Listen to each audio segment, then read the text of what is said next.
Vou fazer alguns comentários a respeito da festa de Purim e a respeito do texto que relata os eventos ligados à festa de Purim. Primeiro, acho importante, interessante ressaltar que o livro de Esther, Megilat Esther em hebraico, o livro de Esther, é a primeira vez que aparece o termo judeus, Yehudim, referido aos filhos de Israel. Quer dizer, aqui a Megilat Esther, o livro de Esther, ele é um divisor de águas entre duas denominações. E, naturalmente, isso deve ter tido desdobramentos e consequências. É nesse ponto que acontece dentro das escrituras uma troca de denominação. O povo começaram como hebreus, né? Na origem, passaram a ser depois Bnei Israel, os filhos de Israel, durante toda a Torá e grande parte do Tanar. E em Megilat Esther, Bnei Israel tem uma passagem. Bnei Israel os filhos de Israel passam a ser chamados de Yehudim, judeus. Sim, antes de Megilat Esther, tem um livro do profeta Daniel, cronologicamente pouco tempo antes, quer dizer, ambos ocorreram durante o exílio da Babilônia. Quer dizer, essa troca de denominação de filhos de Israel para judeus, isso se deu durante o exílio da Babilônia. No livro de Daniel, do profeta Daniel, aparece já de forma não tão explícita como em Megilat Esther, aparece o termo judeu, Daniel designado como judeu. Mas no livro de Daniel, a conotação é nacional no sentido de o exilado de Judá, o exilado da Judéia, os exilados de Judá na Babilônia, no exílio da Babilônia. E essa denominação, Yehudi, que aparece no livro de Daniel, ele não é usado com um cunho coletivo. Ele começa, né? Ele se insinua referido acho que mais precisamente a 4 exilados, Daniel e mais 3. Então ele tem um cunho nacional que remete à origem de Judá ou da Judéia como identificação. Já em Megilat Esther, Yehudim, os judeus, adquirem uma conotação coletiva. E a conotação não parece nacional. É uma designação mesmo, bastante discriminatória, né, depreciativa, já que se trata, né, o livro trata de um genocídio. Quer dizer, a tentativa de extermínio, né, dos Yehudim, quer dizer, dos judeus. Então ele assume um termo como termo coletivo e não nacional, mas designativo, talvez religioso, né? E não individual, como em Daniel.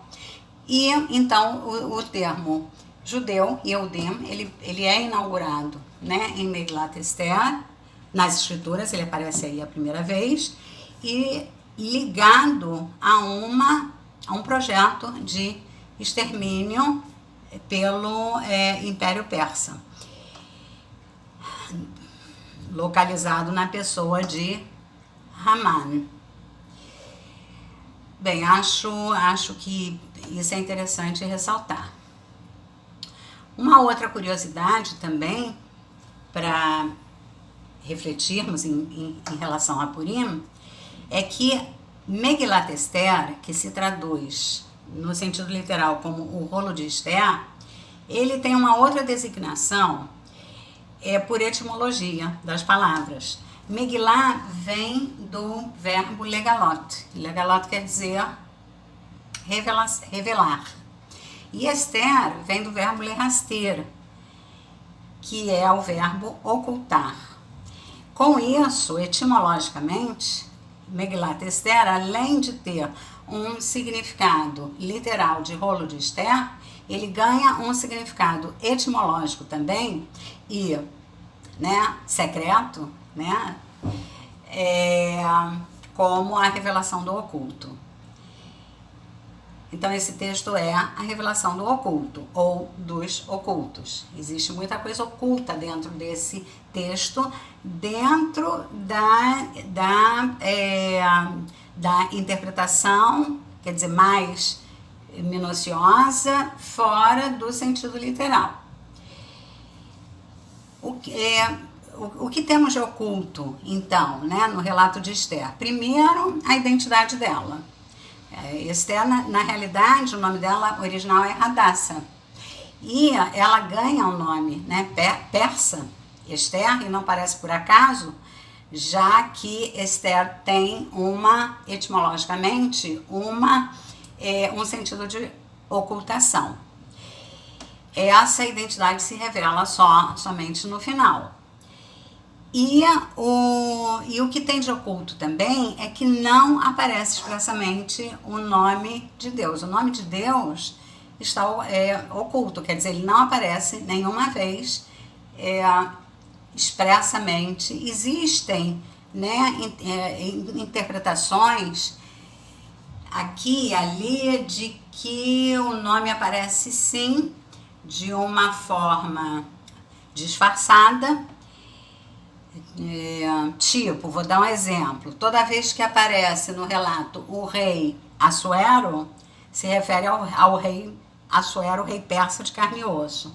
E toda vez que não aparece a denominação do rei, quando aparece o rei, então se refere, é um oculto, é um disfarce do nome de Deus. Essa é uma possibilidade. Mas existem outras interpretações diferentes dessa. Por exemplo, a sucessão de coincidências, né? A sucessão de coincidências dentro do relato parece sugerir uma intervenção superior, uma intervenção divina.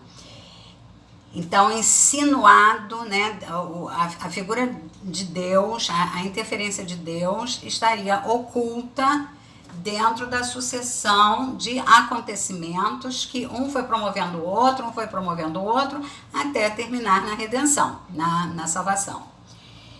Uma outra possibilidade também, discutível essa, mas tem um versículo que é em Esther capítulo 4, versículo 14, que Mordecai pede a Esther que interceda junto ao rei para a salvação do povo, para que o genocídio coletivo não, o genocídio já é coletivo, para que o genocídio não ocorra. E que se ela não interceder, a salvação certamente virá de um outro lugar. Aqui tem também uma insinuação de uma referência a um milagre oculto, né? Realmente o milagre de Purim é chamado de Nesnistar. Nesnistar é um milagre oculto, não é o milagre no sentido próprio da palavra, porque o milagre, de fato, ele tem uma interferência nas leis da natureza. E o que não acontece no milagre de Purim. O milagre de Purim foi uma salvação milagrosa e ficam essas duas possibilidades, ou por interferência humana, né, da própria Esther, ou por interferência divina, por providência divina, de forma insinuada. Essa seria a outra revelação do oculto, quer dizer, a revelação do nome oculto de Deus que aparece insinuado, a presença aparece insinuada dentro do próprio relato.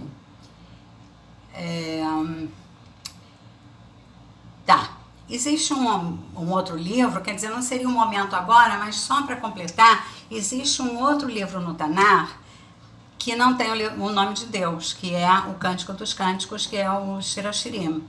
Mas qual a diferença? O Shir Hashirim é um poema. É um poema de amor. Não tem aí embutido nenhum fato, né? Não tem um relato, princípio, meio, fim, não tem um milagre oculto, quer dizer, é um poema de amor. Então, essa é a diferença, quer dizer, como que num livro que foi incluído dentro das escrituras, dentro do Tanar, né, dentro da Bíblia, e num relato milagroso de salvação, e não é um relato qualquer, né, quer dizer, como já apontamos, é um relato que tem desdobramentos, né, até hoje é como se fosse um start, né, quer dizer, o início de uma sucessão de tentativas de perseguições que duram até hoje, e como não aparece o nome de Deus. Então, eu acho que a resposta está no próprio nome do relato Megilat Esther, se considerarmos a origem etimológica como a revelação do oculto. Então, Purim Samer para todos, e obrigada por me ouvirem e até a próxima.